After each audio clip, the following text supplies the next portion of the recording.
Okay, in this video I want to just give us another way of thinking about switching to polar coordinates.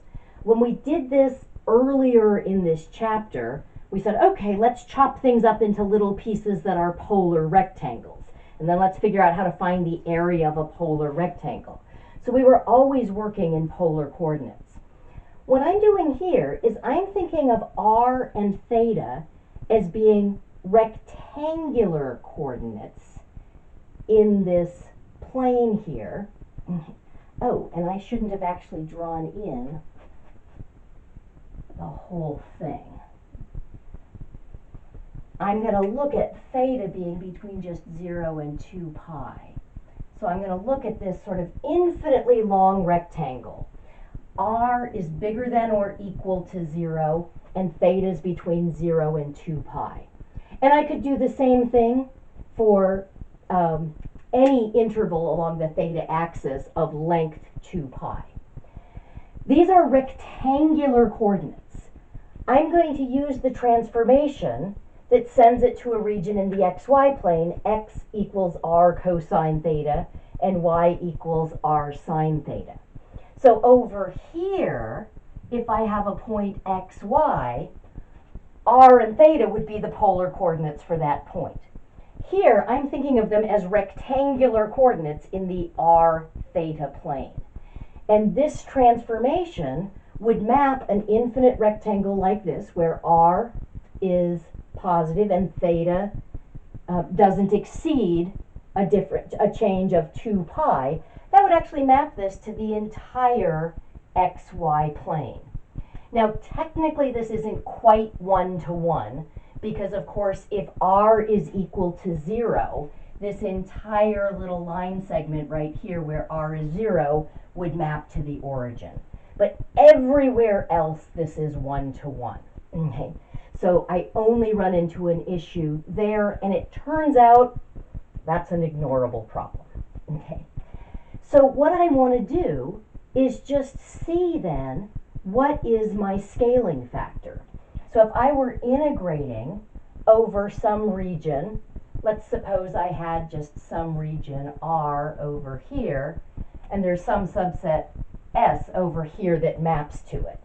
So the integral over r of f of xy dA in the xy plane ought to be the double integral over s of. I'm going to rewrite my integrand using this function composition. So that would become f of r cosine theta, r sine theta, scaling factor dA in the r theta plane, which I know is just going to be dr d theta. So what is that scaling factor? Well, it's supposed to be the absolute value of the Jacobian, partial of xy, partial of r theta.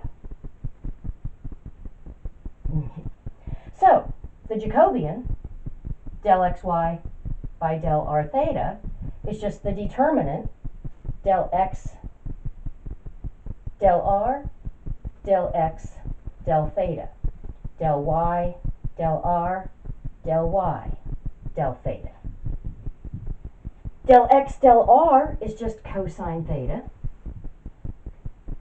Del x del theta is negative r sine theta. Del y del r is sine theta. And del y del theta is r cosine theta. So when I evaluate that, I'm going to get r cosine squared theta minus a negative, so plus r sine squared theta, which is r times cosine squared theta plus sine squared theta, which is just r. And then I would take the absolute value of r, which would be r, because we're supposing for the purposes of integration, so therefore for the purposes of this transformation, that r is not negative. My scaling factor is r. So we've seen before that dA becomes r dr d theta. That was dA in the xy plane, becomes r dr d theta. This just gives me another way of thinking about that. And you can do something similar in 3 space to derive the fact that the scaling factor that we get when we switch from rectangular to cylindrical coordinates is r, and that the scaling factor that we get when we switch from rectangular to spherical coordinates is rho squared sine phi. I'm going to leave those as exercises for you to try. One of them might show up on a quiz if I remember to do that. Okay, but it's kind of neat. It just gives me another way of thinking about things.